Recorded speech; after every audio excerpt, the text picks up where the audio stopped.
नमस्कार, मैं हूं आपके साथ मयंक। आज 24 तारीख है। पिछले 12 घंटे के अंदर ईरान, अमेरिका और इजराइल से जुड़े सारे अपडेट्स मैं आपको बताऊंगा। लेकिन एक बेहद अहम सवाल जिससे हम शुरुआत कर सकते हैं कि अगर अमेरिका और ईरान के बीच वाकई एमओयू पर बात आगे बढ़ रही है और हालात बेहतर हो रहे हैं, तो फिर ईरान ने अचानक एक बड़ी जंगी तैयारी क्यों शुरू कर दी है? क्यों डिफेंस सिस्टम्स फायर किए जा रहे हैं और बड़ी मिसाइल्स के टेस्ट हो रहे हैं? क्या ईरान इस बात को जानता है कि ये जो शांति दिखाई दे रही है ये आने वाले तूफान के पहले की शांति है और कुछ ही दिनों बाद एक बार फिर जंग छिड़ सकती है, एक बार फिर धोखा हो सकता है? आखिर क्या वजह है कि ईरान के बड़े कमांडर्स, ईरान की सेना इस बात की तैयारी में जुटी हुई है कि किसी भी वक्त हमला हो सकता है? इस पर हम डिटेल से बात करेंगे, लेकिन शुरुआत करते हैं इस वक्त की सबसे अहम खबर के साथ। देखिए, पिछले 24 घंटे के अंदर दो बेहद अहम बयान आए हैं और ईरान को सलाह देते हुए ये बयान आए हैं। देखिए, पहला बयान आया है नॉर्थ कोरिया के शासक किम जोंग उन की तरफ से और दूसरा बेहद अहम बयान आया है रूस के राष्ट्रपति व्लादिमीर पुतिन की तरफ से। और ये दोनों ही मानो ईरान के एटमी पावर को लेकर एक बेहद अहम और बड़ी बात कह रहे हैं। देखिए, सबसे पहले बात करते हैं हम किम जोंग उन की। नॉर्थ कोरिया के शासक किम जोंग उन ने एक प्रोग्राम के दौरान जिसमें वो मिलिट्री के अधिकारियों को संबोधित कर रहे थे, उसमें उन्होंने एक बेहद अहम बात कही। किम जोंग उन की तरफ से कहा गया कि पिछले चंद महीनों के अंदर ईरान को लेकर अमेरिका की जो पॉलिसी देखने को मिली, जो एग्रेशंस देखने को मिले, जंग देखने को मिली, उसके बाद नॉर्थ कोरिया ने बड़ा फैसला लिया है। नॉर्थ कोरिया ने अपने एटमी हथियारों को तेजी से बढ़ाना शुरू कर दिया है।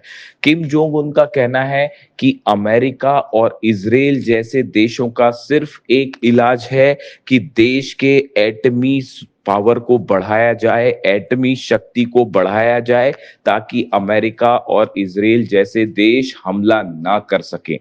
देखिए, ये बेहद अहम बात है जो किम जोंग उन कह रहे हैं। किम जोंग उन ने एक बात और कही कि आजकल जो राष्ट्रवाद की परिभाषा अमेरिका और इजराइल जैसे देशों में देखने को मिल रही है, यूरोप के कुछ देशों में देखने को मिल रही है, ये बेहद खतरनाक है। और इस विचारधारा के चलते कई देशों पर हमले की कोशिश हो रही है, हमले हो रहे हैं। यही ईरान के साथ भी हुआ। जिस तरह से ईरान को निशाना बनाया गया, ऐसे हालात में किसी भी देश की सुरक्षा का सिर्फ एक रास्ता है, वो ये है कि न्यूक्लियर डिटरेंट हासिल किया जाए, एटमी शक्ति को बढ़ाया जाए, ताकि ऐसे देश हमला ना कर सके। किम जोंग उन का ये बयान इस ओर इशारा कर रहा है कि आने वाले चंद दिनों के अंदर नॉर्थ कोरिया की तरफ से अपने हथियारों के कार्यक्रम को, खास तौर पर एटमी हथियारों को तेजी से आगे बढ़ाया जाएगा।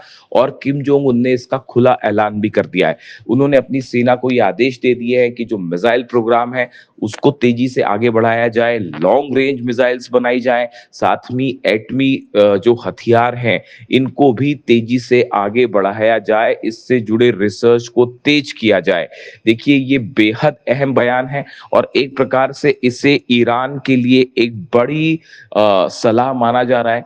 दूसरे शब्दों में किम जोंग उन ये कह रहे हैं कि ईरान को भी अपनी सुरक्षा के लिए एटमी पावर हासिल करना चाहिए, इसके अलावा और कोई चारा नहीं है और कोई रास्ता नहीं है। जब तक एटमी हथियार नहीं होंगे, जब तक न्यूक्लियर बॉम्ब नहीं होगा, तब तक हमले जारी रहेंगे, धोखा होता रहेगा। देखिए, ये बयान नॉर्थ कोरिया की तरफ से आया, किम जोंग उन की तरफ से आया, जो सीधा सीधा ईरान के मुद्दे पर बोलते दिखाई दिए। अब इस बयान के चंद घंटों बाद ही रूस के राष्ट्रपति व्लादिमीर पुतिन की तरफ से भी एक बेहद अहम अहम बयान आया। देखिए, व्लादिमीर पुतिन भी एक सेना से जुड़े कार्यक्रम को संबोधित कर रहे थे और उस दौरान उन्होंने कुछ ऐसी बातें कही जो इस ओर इशारा कर रही है कि आने वाले वक्त में जल्द ही एक बड़ी जंग छिड़ सकती है। देखिए, उन्होंने कहा, वो नेटो देशों की तरफ इशारा करते हुए कह रहे थे, रूस की तरफ से ये कहा गया, पुतिन की तरफ से ये कहा गया कि ऐसा लग रहा है कि नेटो के देश, उन्होंने ट्रंप का अमेरिका का नाम नहीं लिया, लेकिन उनके कहने का मतलब अमेरिका से भी था। ये सीधा हमला ट्रंप पे माना जा रहा है। पुतिन ने कहा कि नेटो देश अब रूस के खिलाफ सीधे जंग की तैयारी कर रहे हैं। जिस तरह से पिछले चंद दिनों में हमले शुरू हुए रूस के ऊपर, रूस की 80 से 85 ऑयल रिफाइनरीज को निशाना बनाया गया।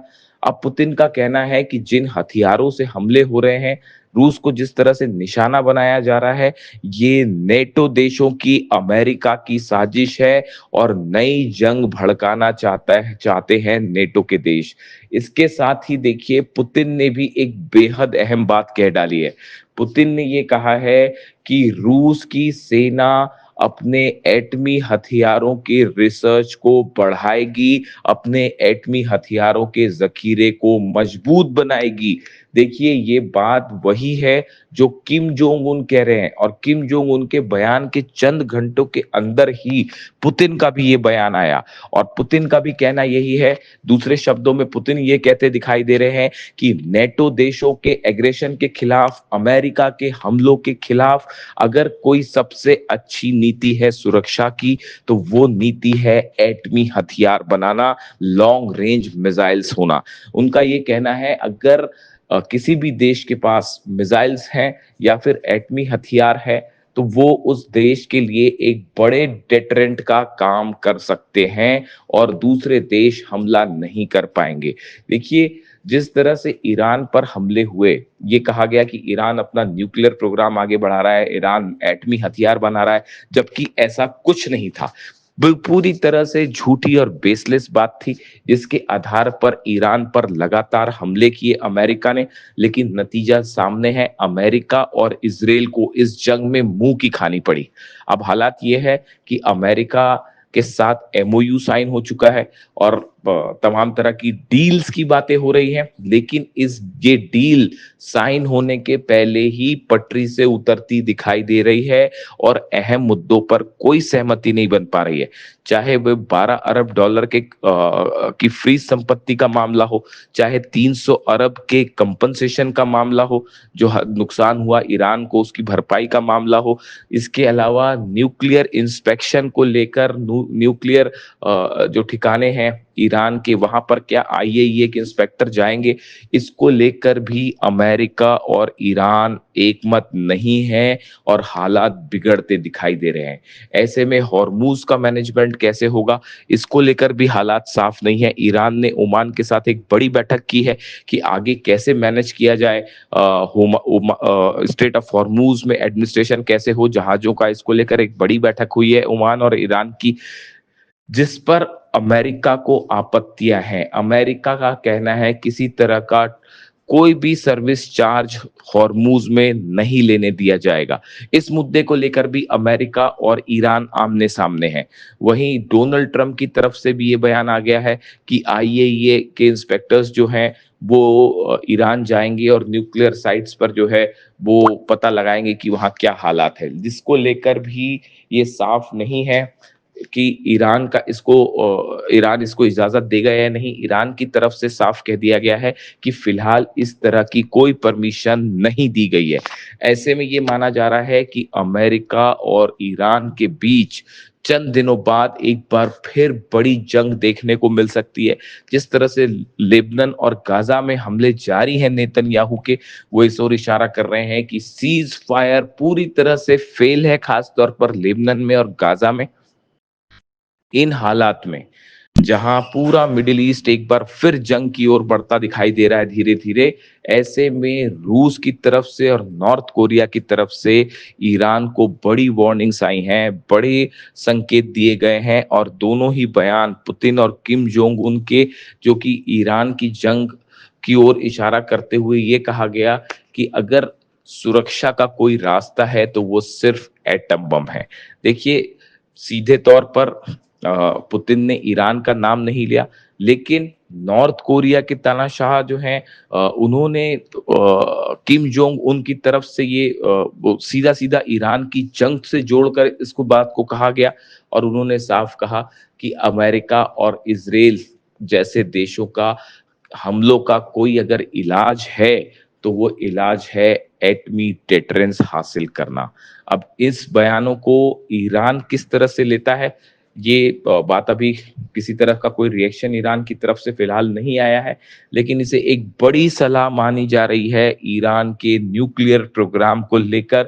और इसने एक बार फिर ये बहस छेड़ दी है कि क्या ईरान को अपनी सुरक्षा के लिए एटमी हथियार बनाना चाहिए।